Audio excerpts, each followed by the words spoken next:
First off, I mentioned in previous posts about kind of like a change of what's going on. Instead of me planting a lot of plants and stuff, that's, because it hadn't really been going like I planned, because say 40% of what I plant die, as in perennials and trees and fruits and stuff. So I kind of change the strategy and kind of get back to the permaculture principle of observe and interact. So because I wanted to have grapes and fruit and all that, so my plan was I have some native blackberries growing, and our native North American or Eastern America is the muscadine. So I have plenty of those that are native, and I tend to going to try to make them grow how I want to, and just let nature do its thing. If you take care of nature, nature will provide, and I will just show a couple of examples of that today. One little example of the muscadine: I was cutting grass today, and of course I keep an eye out so I don't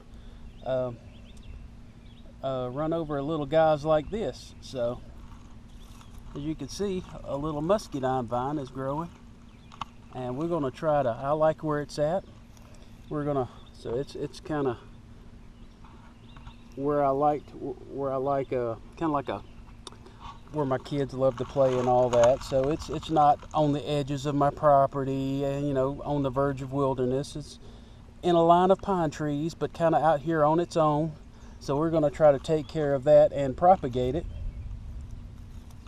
and see, and give it a couple of buddies and maybe a fruit tree to climb on someday, and just keep doing more things like that. Here's the little flowers and buds of these muscadine. As you can see, pose that other little guy. This one's on the edge of kind of a wooded area that I have. This is my zone 5. It's kind of wilderness. A little section in the front of my property, next to the road, not far from the road. Got road right here and my little zone 5. So we just let it do its thing. You can see the little flowers on this, and we're gonna make us some muscadine wine out of this. There's a close-up of the little flowers and blossoms of a muscadine grape.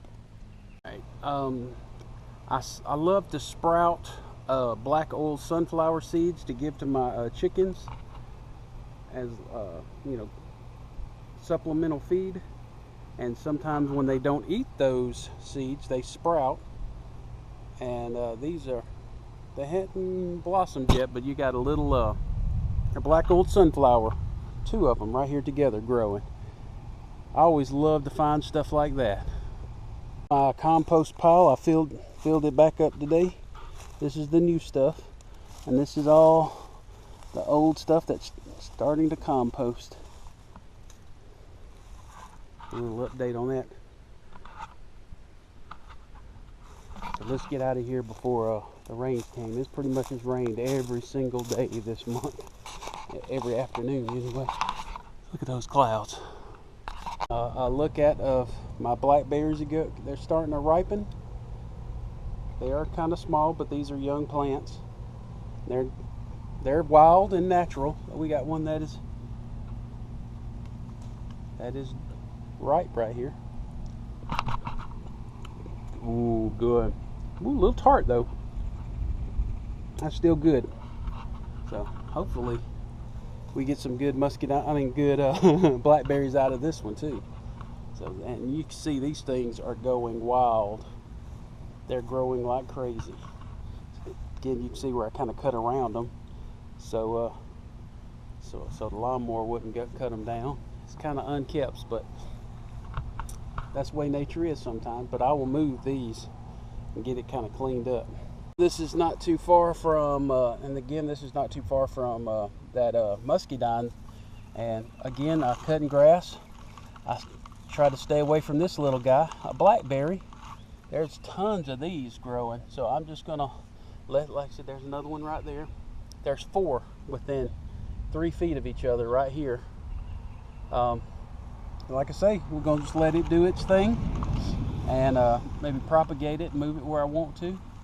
And if you work with nature, there's a lot of mulch, natural mulch from the pine trees that keeps it watered. I have done nothing to grow this thing. Nature did this all on its own. My days of working against nature are over, so we're going to try to work with nature, and that's really the key to easy, free food production. So this is Chris with Freedom Farm TV, and that's all there is today.